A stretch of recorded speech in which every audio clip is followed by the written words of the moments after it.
Sva se spoznala na tistem coaching seminarju in sem bila zelo navdušena na to, kako si govorila, kako si držala auditorij. Sem razumela, da veliko gre o karizmi in tudi o posebnih lastnostih in zadnjič si imela tisti predavanje glede karizme.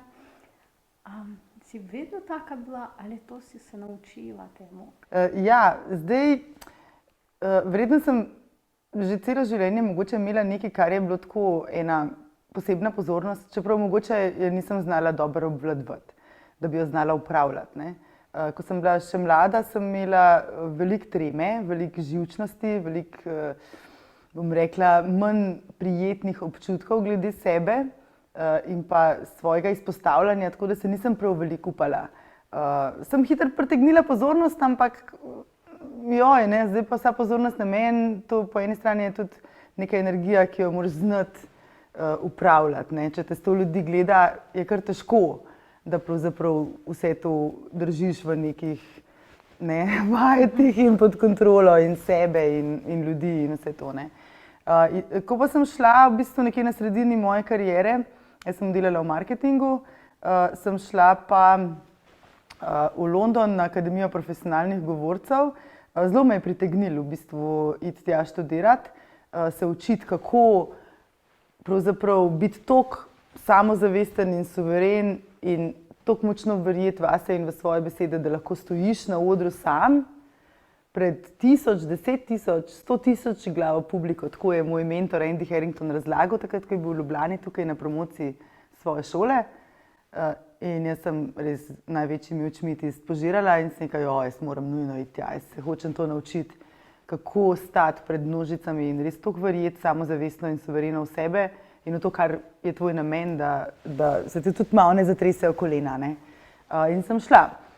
In sem bila v bistvu zelo dobra, tako da sem tudi bila povabljena v njihov coaching ekipo, sem naredila certifikacijo za to javno nastopanje. Tim, o katerem si govorila na karizmi, da zdaj se tam vključila? Ne, zdaj nisem več, se pravi, v bistvu jaz sem bila približno 3 leta vse skupaj, sem pač letela v London in nazaj, pač tukaj troke, tam pač en teden dogodki in pol nazaj in delala sem v bistvu s strankami prek spleta, prek Zooma, z njihovimi strankami, tisti, ki so na dogodke hodili. Ta v bistvu privatna akademija deluje na način, da pač zbere ljudi iz celega sveta na recimo 2-dnevnem, 3-dnevnem, 4-dnevnem dogodku, po enih 120-200 ljudi v eni taki veliki kongresni dvorani in potem smo v bistvu mi coachi delali vaje z njimi. Se pravi, ko se cele te skupine v bistvu razdelijo na 7 ali pa 12 ljudi na eno pod, se pravi na neko skupino, ti dobiš kot coach v bistvu teh 12-7 ljudi v trening. To pomeni, da imaš recimo, mogoče 1 uro časa, kjer morajo oni v bistvu en del svojega nastopa odprezentirati in ti jim daš povratno informacijo. Se pravi, vse se vrti okoli nastopanja, seveda retorike, ampak retorika pa seveda tudi zelo povezana s tem, a si ti pospravil v bistvu svojo notranjost, Ker stopiti pred ljudi, živčen in nesamozavesten in imeti v bistvu nerazčiščen, kdo si, kaj si, kakšne so tvoje vrednote, v kaj verjameš, kam peleš, kdo si kot voditelj, kam ti peleš, kje je tvoj izvir vode, kamor vodiš ljudi. To moraš vedeti. Če ti tega ne veš, če nimaš v bistvu najprej ta notranji svet v bistvu res lepo pospravljen, da so ti stvari jasne, pol je zelo težko v bistvu biti res dober retorik. A se vedno čutila v sebi tak liderski? Ne, sploh ne, lih kontra. Recimo, spomnim se enega intervjuja, ki ga je prijateljica naredila z mano in me je spraševala, ti si vodja, In jaz sploh ne. In sem imela strašno averzijo do tega v bistvu do te besede, ampak na splošno v bistvu bolj zaradi tega, ker sem vedno sama, se pravi, že 12 let imam svoje podjetje in delujem čisto samostojno, sem neodvisna, jaz temu rečem, In kar je, da vodjo sem predvsej videla nekoga, ki ima recimo 10 ljudi v ekipi, 12 ljudi v ekipi in tako naprej. Voditelj, je pa nekdo drug. Se pravi, in voditelj pa moram reči, da sem pa zdaj zadnje čase v bistvu sodelovala s Sonjo Klopčič, ki uči novo kodo vodenja, se pravi AIOU voditeljstvo, in se kar podpišem pod ta načela, pod te principe. Tako da se v bistvu zdaj veliko bolj, zadnja leta, mogoče zadnje 2-3 leta, se bolj postavljam lahko v vlogo, da razumem, da je moja odgovornost voditi. Da to ni nek privilegij kot tak, ampak da v bistvu je neka odgovornost. Sem bila pa vedno taka, da sem vedno sama šla po neprehojeni poti. Odkot je bil pogum? Ni bil sploh pogum, v bistvu potreba. Ko je bila finančna kriza, takrat nisem dobila službe. Imela sem majhnega otroka, prej sem delala, v bistvu sem bila redno zaposlena v podjetju, ki je zaradi finančne krize šlo v stečaj. Veliko je bilo odpuščanja in tudi jaz sem pač pristala v bistvu med presežnimi. Tako da 3 mesece sem iskala službo, ampak ker je bila pač taka situacija takrat pri nas na trgu dela, sem pač rekla, nič, do konca porodniške 3 mesece iščem, če ne bom našla zadnji dan, grem na svoje. In bom odprla svoj SP in bom šla v bistvu na svoje in bom sestavila tim in tako naprej. In bom se nekako toliko na to idejo že navezala, da sem dejansko zadnji dan celo dobila eno službo, ampak res, da v bistvu bi bila odločitev, da bi za ne toliko dobro plačal, v bistvu bila veliko stran od otroka, tako da sem tisto zavrnila in sem se odločila, da bom šla na svoje in mislim, ja, veliko to vmes, nekajkrat se je zgodilo, da sem malo razmišljala tako, kaj mi bilo tega treba, verjamem, da tudi v službah to ljudje razmišljajo. Kaj ti je pomagalo dobiti spet navdih, ko nekaj je zgodilo, da, ne vem, kot tisti momenti krize? Enkrat je bil na začetku, ko sem prvi mesec, ko sem odpirala SP, se spomnim, da je prišel popravljati, ne vem, kaj eno plinsko pečko ali kaj, en mojster, k njemu stanovanje. Pa je bil tak fin gospod, tako starejši, in se malo pogovarjava, pa je rekel, kaj pa vi kaj, pa jaz, kaj pa vi kaj, pa tako. Pa prav, ja, jaz pa zdaj sem prvo podjetje odprla, pa vam prav, vam moram nekaj povedati. Prav, pazite se stvari, ki se ji reče negativni šok. In jaz ko, kaj pa je to? Pa prav, veš, to je pa tako, ker na začetku začneš, pa dobiš par strank, pa se ti zdi, da bo šlo ful dobro, pa se pa zgodi nekaj, ki ti gre dol, ki pač nič ni, pa zgleda, da bo šlo vse po gobe, pa da gre vse narobe. In to je negativni šok. In tega moraš preživeti, pa bo pa the best. In jaz sem dejansko tako skozi čakala, kdaj bo ta negativni šok. Tako da se pač, koliko se je zgodil. Ja, večkrat se zgodi, mislim, sigurno zdaj po 12 letih že nekako vidim, da je pač stvar tega balansa, da kar je... Mogoče edino, jaz mislim, da sem se v teh 12 letih pa naučila, da je eno jamrati, ja, pa, ko imaš pa svojo firmo, je pa tako, pa, a veš, ko saj ne bi bilo teh valov, pa ko bi saj tako, pa ko bi saj tist.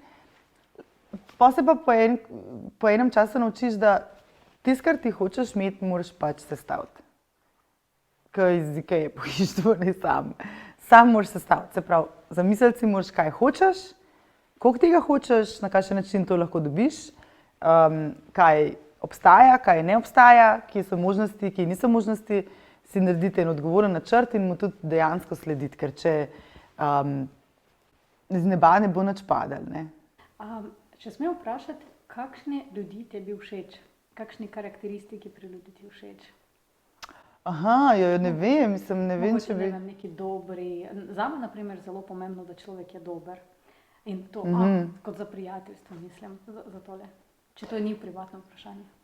Pa ne, mislim, jaz verjamem, da so vsi ljudje dobri. Edino v bistvu okoliščine so tiste, ki jih lahko silijo v kontekst okoliščine, recimo kultura, v kateri so odraščali, način razmišljanja je pogojen socialo, se pravi, v bistvu mi živimo, nas nauči naša okolica, kaj naj si mislimo o svetu, kako naj v svetu delujemo.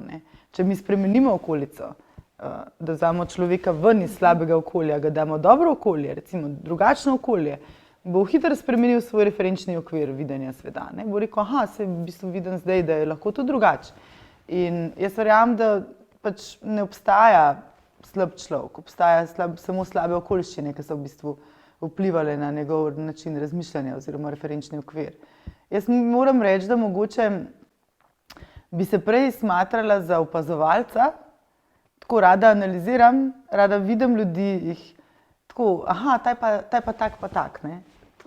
Tako jih, zanimivo mi je, ja, intrigantno, v bistvu tako, zanimivo mi je opazovati, mogoče tudi kaj vprašati, da lahko povežem 1 + 1 je 3, recimo, zakaj bi bil nekdo,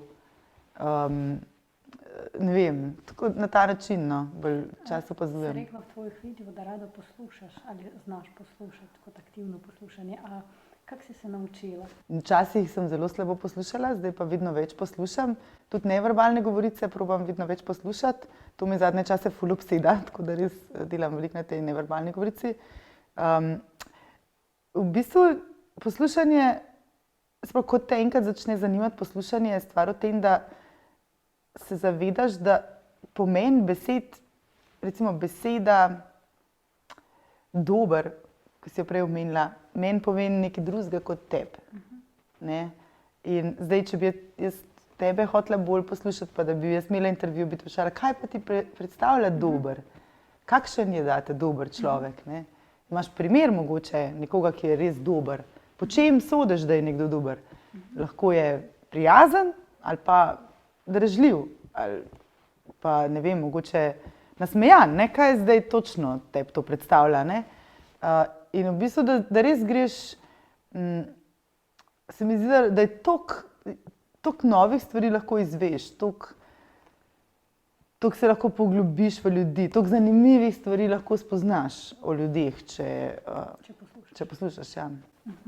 Včasih še imamo občutek o sebi, da imamo neki cilji in naprimer psihološko govorimo, da imamo jaz realnega in jaz takega idealnega, perfektnega, kot kam gremo.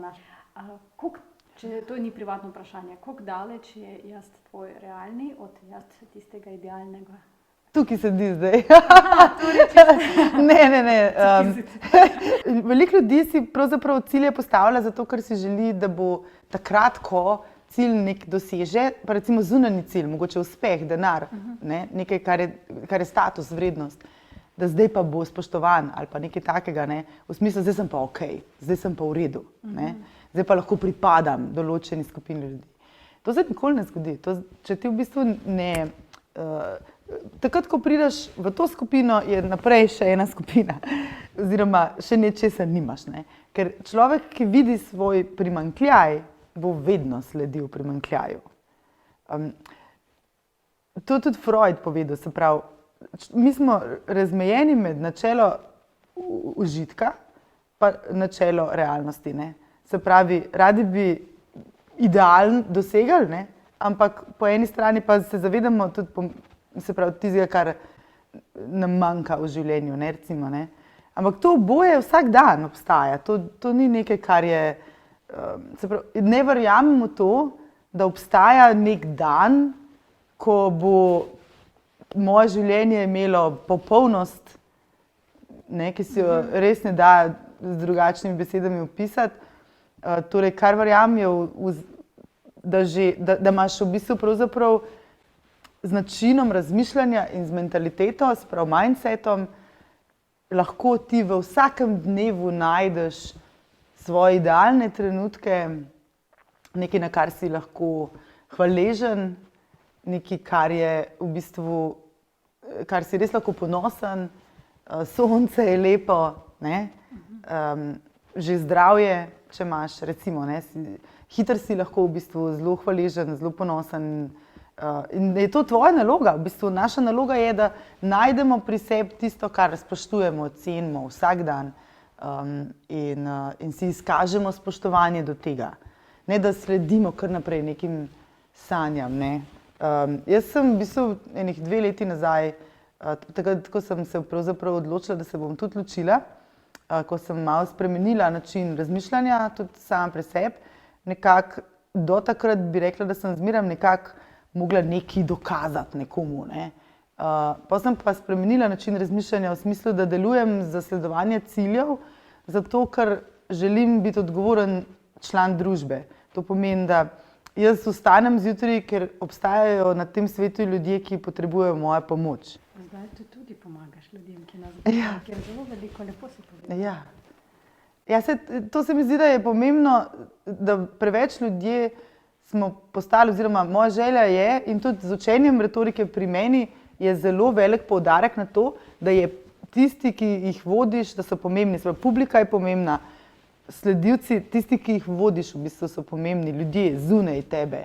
In ti kot govorc, kot voditelj se moraš pravzaprav odgovorno obnašati do njih, razumeti, kaj so njihove potrebe, interesi, kaj je pravzaprav tisto, kar je dobrega, kamor jih peljemo, kakšne koristi za njih prinašamo v življenju, kako jim lahko pomagamo, da te koristi čim hitrejš v bistvu posvojijo, tudi s raznimi zaključevanji, z vplivom, v bistvu na ta način.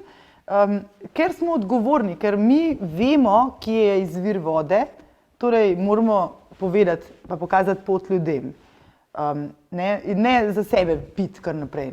Ti govoriš s tako veliko modrostjo, da se počutim malo kot s nekim, ne vem, od Boga človekom pogovarjati. O, Bog je. To si brala kar veliko knjig ali kot življenjska izkušnja. Kaj tebi to vstalo? Ali si taka sploh plagirana? Najprej hvala za lep kompliment. Bom rekla, mi gre kar v čas, mislim tako, da tudi, ker je tale knjigica, ki čist na koncu, že tako na uvodu, jaz bi bila pa stara, kako se že reče, modrec bi bila, ko bom stara, tako da mogoče sem že stara. Kar je, veš, da... Si hitro to. Ja, sem prehitro. Veš, kaj je, da jaz mislim, da jaz sem vedno nekako malo filozofa, torej nekako stvari, svet, ki ga opazujem, potem po svoje zlagam. Veliko seveda branja, veliko spremljanja različnih modrecev, različnih genijev, pač z vseh področji, pravzaprav tudi fiska, tudi, mislim, ne samo moja področja osebnega razvoja, ampak tudi marsikatera druga področja. Sem v bistvu, radovednost mi je vedno v bistvu sledila, je ena moja prva taka vrlina. Drugače pa ja, tukaj sem pripravila, se pravi, knjige, če jih malo predstavim. To so v bistvu knjige, ki so imele največji, kar jih imam, da niso na Kindlu, ampak v bistvu te knjige so imele res velik učinek na moje življenje, tako da ti predstavim. Par stavkov o vsake knjigi, če je možno. Mogoče zdaj za začetek bi te dve izpostavila, to sta tako, bom rekla, prva knjiga, ki sem jo prebrala o obvladovanju časa, ko sem bila mlada, stara nekaj 16-17 let, sem imela zelo rada time management, se pravi upravljanje časa, cilje, prioritete, želje in tako. In to je prva knjiga, ki sem jo v knjigarni kupila. Se pravi, prav s svojim denarjem, da sem šla v knjigarno in kupila eno knjigo, to je ta knjiga. In ko sem to prvič videla, sem jo, kako obvladati čas, takrat sem bila res kar nora na čarovnice in sem mislila, da to je čarovniška knjiga, da pač boš čas obvladal. Tako da potem sem začela malo brati in sem videla, da v bistvu gre za urnik, cilji, prioritete in sem si v bistvu po tej knjigi začela pravzaprav pisati neke cilje. Res, da so tako, bom rekla, so bili bolj tudi pisma Božičku, včasih, da nisem veliko naredila za to, da bi jih tudi dosegla, ampak sem jih pa tudi kar v bistvu dosegla. Tako da to je bila prva knjiga, to je pa zadnja knjiga, ki sem jo v bistvu brala o upravljanju časa, je pa čist drugačna percepcija, pravzaprav to je Philip Zimbardo. Kakšna je tukaj osnovna misel? Osnovna misel, da obstaja 7 tipov ljudi, ki imajo zelo različno percepcijo, ko gre za čas. Recimo, nekateri stalno živijo v preteklosti, se pravi, včasih je bilo ful boljše, ko smo bili mladi, je bilo drugače, še v Jugoslaviji so bile stvari boljše. Nekateri živijo zdaj, za danes, hedonistično, če zdaj ne boš užival, kdaj boš. Potem imaš ljudi, ki živijo za prihodnost, recimo, zdaj treba cilje postaviti, treba delati, treba se odpovedovati, treba je v bistvu biti potrpežljiv in potem bomo nagrajeni. Pa imaš pa še ljudi, ki živijo za daljno prihodnost, prav posthumno prihodnost. Torej, ko bom umrl, me bo Bog sprejel v svoje vrata, torej v nebesa. Se pravi, se zdaj odrekajo zaradi apostrofa, pravzaprav. In on razlaga v bistvu tudi zgodovinski pogled o tem. Ja, pa tudi kako se je zgodovinski pogled na čas v bistvu spreminjal. Ne? Torej bolj globoko. Zelo globoka knjiga, ja, v bistvu, to je en velik znanstvenik. Ja, on je v bistvu avtor tega Das Experiment, če poznaš več. Luštna punca, se pravi profesorica Amy Cuddy, ona je avtorica enega najbolj gledanih TED Talkov vseh časov in je napisala tole knjigo, ne, se pravi prezenca. Kako se predstavlja? V bistvu ne, gre za kot neke vrste usklajenost. Ne? Usklajenost uma in duha in telesa, da si v bistvu v svojem. Ne? Jaz bi to recimo, misel bi povzela, kako vedeti, kdo si in verjeti vase, ne glede na to, ne, karkoli se že dogaja izven tebe. In kako tudi mogoče z določenimi neverbalnimi gestami ustvariš v sebi več moči. Kako na nek dogodek pripeljati najboljšo verzijo sebe. Malcolm Gladwell, eden mojih ljubih pisateljev, se pravi, že sam kot pisec, mislim, je odličen. Preblisk pa v bistvu govori o tem, da zamenjujemo intuicijo, da je intuicija pravzaprav nekaj, kar leta izkušenj in nabranih kompetenci znanja počasi preide v nezavedno, v smislu, da več ne vemo, od kje smo ta vir pobrali in pravzaprav pride v intuicijo. In mi čutimo, ne, to pride v telo. In on govori o tem, da je treba bolj, da v eni sekundi veš, ne, in da je treba temu malo bolj zaupati. Tako da jaz tudi moram reči, da to, kar si me prej vprašala, ne, govoriš s tako modrostjo, kar čutiš, zaupaš, ne, se pravi, zaupaš sebi, da veš prav. Če ne veš prav, je pa vseeno. A veste, nobenemu ne rabiš nič dokazati, ne.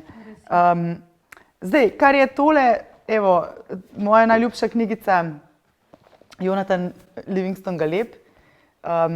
Zelo zanimiva zgodba ima tudi knjiga, ne, že kot sam Galeb, pravzaprav, ko je bil izločen iz družbe, torej jaz se učim, jaz učim ljudi, kako se ne bati izključitve, kako se ne bati sramote.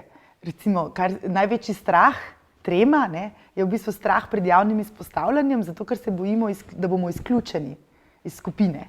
Da bodo drugi rekli, ta pa le kaj govori, le kakšno je, ne, njo pa nočemo. Ne.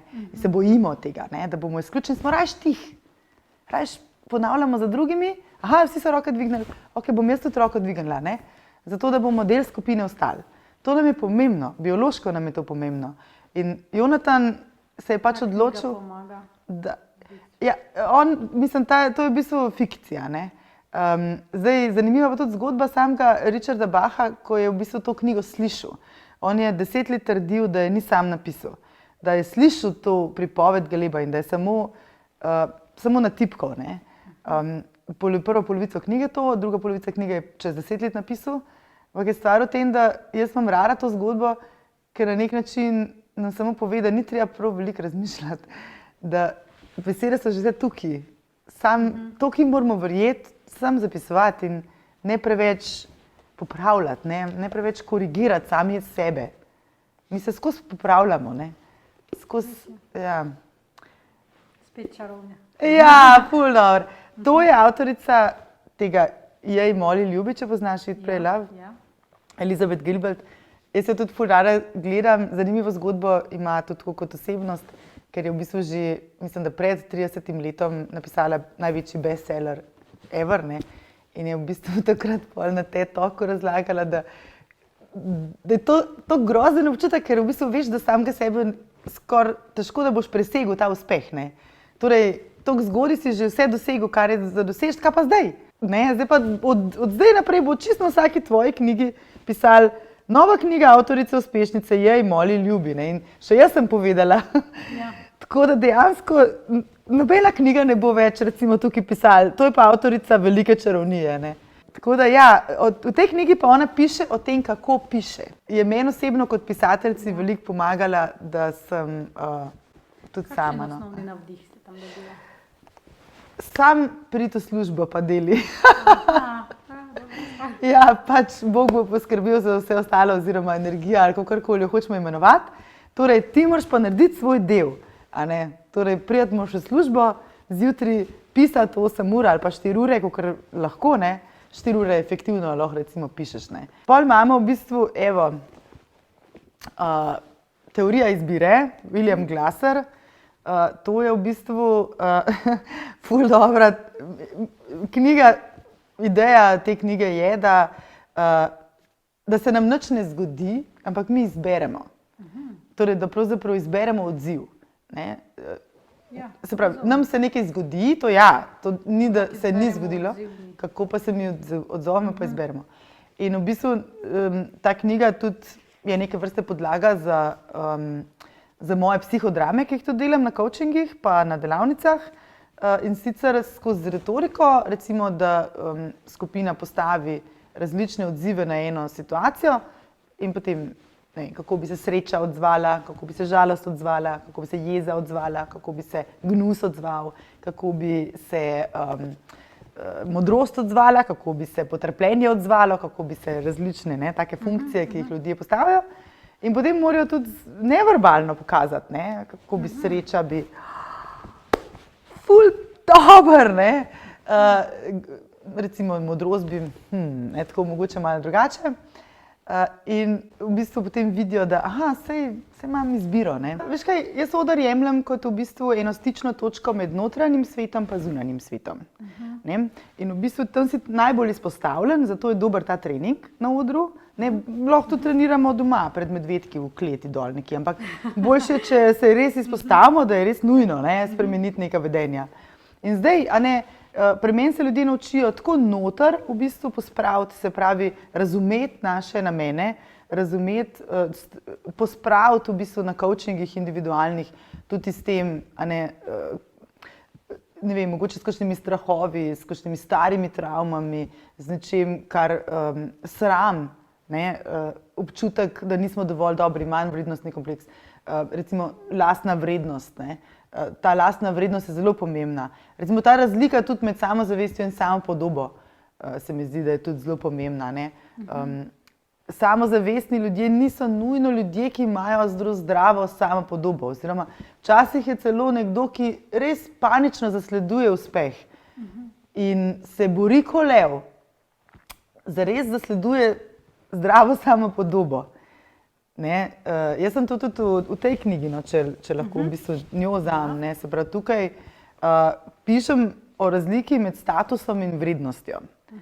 O tem, kako v bistvu sem si jaz tudi sama od nekdaj želela nek status imeti in spoštovanje, ne. Se pravi, zakaj sem želela uspeh, je, da končno me bodo ljudje spoštovali, če bom uspešna, ne. Če bom imela denar, če bom imela dober avto, če bom imela nek uspeh, če bom imela nek status, neko vizitko, nek položaj. Ne? Ampak potem pa v bistvu ugotoviš, in enkrat je bil en trenutek v mojem življenju, ko sem v bistvu prišla do ugotovitve, da je edina oseba, ki meni še ni izkazala spoštovanja, ki mi še ni povedala, bravo, ponosna sem na te, dobro ti gre, da sem to jaz. Zdaj v mravljici poživo. Nikoli. Vedno je bilo premalo. Vedno je bilo, nisi še dovolj naredila. Vedno je bilo, še 1 uro več bi se lahko učila. Mi dve obe veva, ne, z mojim notranjim glasom, da si tole 9 po nesreč dobila, ne. Tako, mislim, vedno je bilo tako na ta način, ne, daj še, ne. Več se od tebe zahteva, ne. V bistvu, kaj pa, če bi jaz sebi rekla, bravo, fantastično ti gre, ponosna sem na te, ne, dobro si naredila, ne. Kako to sploh izgleda? Se sploh ne veš. Tako luštno je tudi napisano, v bistvu vidiš, tako kot ena pesem. V bistvu je 12 poti, ne. Ona ima 12 poti, ki peljejo od treme do odra, od strahu do poguma, od kontrole do zaupanja, od zunanjosti v notranjost, od uspeha do spoštovanja. Skratka, po takih, se pravi, transformacije so, a veš. Zanimivo mi je razlika med tema 2 knjigama, ne. V bistvu, Fokus se je zelo hitro prodajal, zelo tako priročnike in ljudje so ga takoj, se pravi, vse mi je jasno, vse štekam, čak. Ne. Ta knjiga počasi dobi v publiko, ne, tako zelo počasi, ampak nekako pa ima tako malo daljši rok, ne, se pravi, počasi raste, ne. Ampak kaj on pa tudi vem, počasi pomaga ljudem. Ja, razviti počasi svoj mogoče. glas. Ja, nekako tako. No. Neka taka globoka kot terapija, ni kot coaching. Ja, ja, malo globja je, ne, mogoče, Ampak mogoče da razvisno, kje osnovo. si, ne. Tudi, tako da, mislim, meni se v bistvu zanimivo tudi, ko imajo svoje življenje, veš, ko jih pol opazuješ. Aha, no, okej, to pa, noro, ne, to, mislim, se že vidiš, koliko je zgonjena. Se pravi, Robert Cialdini, to je največji strokovnjak za vpliv na svetu. Se pravi, on se ukvarja s psihologijo prepričevanja in ima 7 principov, pač, ki so dokazani, ki jih je raziskoval 30-40 let. Jaz sem že pred korono pravzaprav bila ravno prijavljena, da grem v Ameriko po njegovo certifikacijo. Pa se je pa pač zgodila ta korona, tako da pač sem odpovedala tisto delavnico, oziroma so jo tudi oni odpovedali, ampak zdaj spet je aktualno, tako da v bistvu mislim, da bo v roku par mesecev, da pač bom zdaj online, no, to sicer naredila, ampak tako je, tako zdaj bo življenje, ne. In je ravno pravzaprav izdal novo izdajo, zdaj 7. pravilo oziroma 7 princip obstaja, principu se reče Unity in je v bistvu neke vrste, kako sledimo, ne, nekim vplivnežem in tako naprej, se pravi, želimo pripadati na ta način, to pripadnost pravzaprav izražamo na tak ali pa drugačen način, oziroma kako ljudje pravzaprav so pripravljeni svoje mnenje spremeniti, zato da bi pripadnost ohranili. V bistvu tukaj ta avtor je pravzaprav avtor veliko bom rekla tudi že skoraj filozofije vpliva, ki mu jaz zelo sledim, no, in to je za življenje treba prebrati, to je nujno treba prebrati. To vsak mora prebrati, ki dela v poslu, vsak, ki dela z ljudmi, vsak, ki želi razumeti, kako svet funkcionira. Izjemno pomembna knjiga. Pol tole skopirano, ja, to sem si, ni je bilo za dobiti na Amazonu, tako da sem si pač skopirala, ker sem jo hotela imeti doma. Okay. Najdla sem enkrat čisto slučajno v knjižnici. To je taka majhna knjigica, ne, takole taka, tudi taka majčkana je.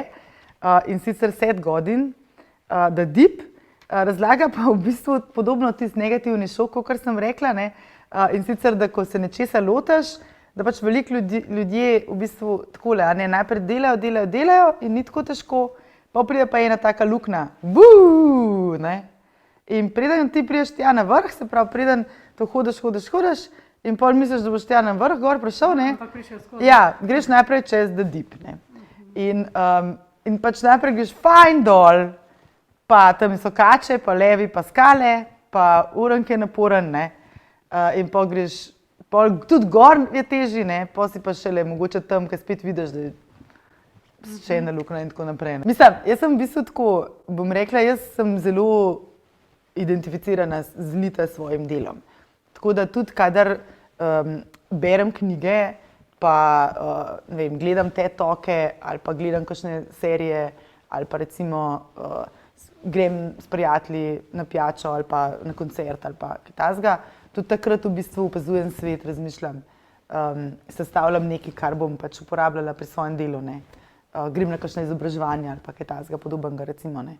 Tako da moje življenje je celo življenje, ni, da bi imela delo, pa pol privat hobi, recimo, da bi jahala konje ali pa nekaj takega, ne.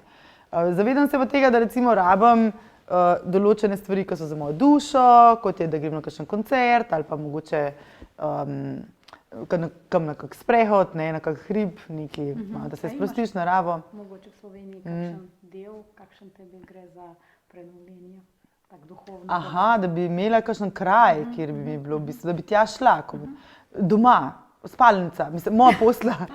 Ja, pač brka utrče z glavo, pa tako mene ni, ne.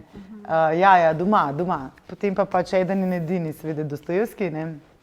Tudi večino njegovih knjig prebrala, doma jih nimam, zdaj vidim, da so ponatisi spet v knjigarnah, no. Tako da, ja, tudi bi ga izpostavila predvsem zaradi stila pisanja, ne. Zaradi pač, ne vem, na nek način, kako se, pa tudi kot pisatelj, na kakšen način pravzaprav gre on odkrivati neka ozadja človeške duše in človeške narave in v bistvu medosebnih odnosov in hrepenenja po raznih v bistvu interesih in potrebah, ki so tudi nam kar dosti znani, ki smo malo s psihologijo ukvarjamo, ne. On je bil težek psiholog, sociolog, filozof, z enim unikatnim pogledom na svet in tudi v bistvu s tako zabavno, že skoraj, tako ne bi rekla cinično, ampak v bistvu je znal na tak način opisati, da si lahko človek tudi malo svoje mnenje ustvari, ampak je veliko povedal. No? Tako da zelo mi pritegnejo njegove knjige in tudi hitro kakšne ne moram odložiti, če bi šla brati. Še bi hotela vprašati za konec za naše gledalce, mogoče kakšen nasvet, kako začneš delati za svoj glas, mogoče knjige sigurno tvoje, Ja. ampak mogoče kakšna vaja majhna. A misliš za glasovno raznolikost? Ja, glasovna raznolikost je sigurno ena od stvari, ki je pomembna, da obdržiš pozornost. Ne? Tako da zdaj najbolj dve stvari sta tukaj. Ne? Več jih je pravzaprav, ampak dve bi izpostavila. Eno je to nihanje, se pravi višine, ne pa nižine, tako da greš lahko gor, gor, gor in pol dol, dol, dol, dol. Ne? To je v bistvu povezano z registrom, se pravi, kje imaš glas bolj gor proti glavi ali bolj dol proti trebuhu. Potem sta pa še tempo pa jakost, se pravi, koliko hitro govoriš, pa koliko greš pol počas in pa koliko na glas, koliko poudarjaš določene besede in potem spet spustiš recimo. Zdaj, to obstaja tudi v moji spletni učilnici, ki jo imam, so vaje tam, kar pa je, da najbolj priporočam glasno branje vsak dan 20 minut. Recimo pravljice lahko bereš na glas, ne? In potem si kakšen poseben glas zmisliš za kakšnega čarovnika. Ali pa ima princeska, kakšen poseben glas. Tako, da pač greš višji, mogoče se tudi lahko kako kaj pošališ s tempom. Ja, pač v bistvu, kar jaz priporočam, je, da se skoncentriraš na eno vajo naenkrat. Recimo, da greš pa globine treniraš. In greš in globine treniraš. In greš in globine treniraš. In ko bereš globine. Sprav, da v bistvu, recimo, kakor bi treniral v fitnessu, ne bi tako roka, malo noga, malo glava, ne? Ampak v bistvu roka 20 premikov, ne? Počepi 50, ne? Se pravi, tako, ne? Naš glas je včasih zelo tih znotraj nas, zato ker je polno šuma okoli nas. Ogromno mnenj,